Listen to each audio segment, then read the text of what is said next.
Have y'all ever had frog balls? Don't worry, no frogs were harmed in the making of this video. It is just a southern name for pickled Brussels sprouts. Let me show you how I make them. First things first, we're gonna sort through our asparagus. Our Brussels sprouts. I personally leave the stem on whenever I'm pickling them, but you wanna make sure you remove all the nasty outer layer leaves. Some of these are icky. I should have went to Aldi.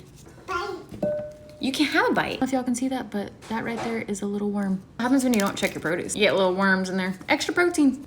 Get a bowl. Now fill it up with enough water just to cover the Brussels sprouts. That'll do, donkey. Then a splash of vinegar. Give them a good little massage, and we're gonna let these sit for 15 minutes. This is just gonna help clean them and get out any extra creepy crawlies. Been 15 minutes, remove them and just give them a quick little rinse. Get them in. Bring up some water to a boil. I'm gonna boil these for about 5 to 10 minutes, just enough to stick a fork through them and it stays on the fork. Perfect. Once they're done, remove them and put them in some cool water to stop the cooking process. I think Brussels sprouts are one of the most underrated vegetables. We're gonna do 3 cups of white vinegar and 1 cup of water. Whenever I pickle anything, I am heavy-handed on the vinegar. So if you don't like a lot of vinegar, you might wanna do a 1-to-1 ratio. We're gonna do 2 tablespoons of pickling salt. And yes, you wanna use pickling salt instead of like regular table salt because pickling salt doesn't have any extra additives like caking agents or iodine. It also helps make sure that your water doesn't get cloudy, unlike regular salt. Then I'm gonna do just a teaspoon of regular sugar. Sugar helps balance the acidity. If you don't want the sugar, don't add it. I'm not forcing you to. You wanna bring this up to a rolling bowl, make sure everything is nice and dissolved. Now get a clean jar, add in some Brussels sprouts. For the seasonings, I'm just gonna do some crushed red pepper,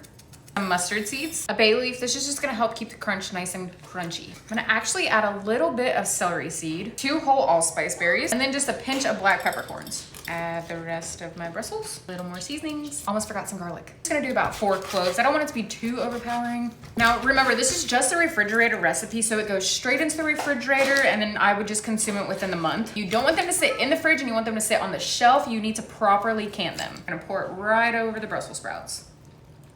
Some leftovers, so I'm gonna make my neighbor some.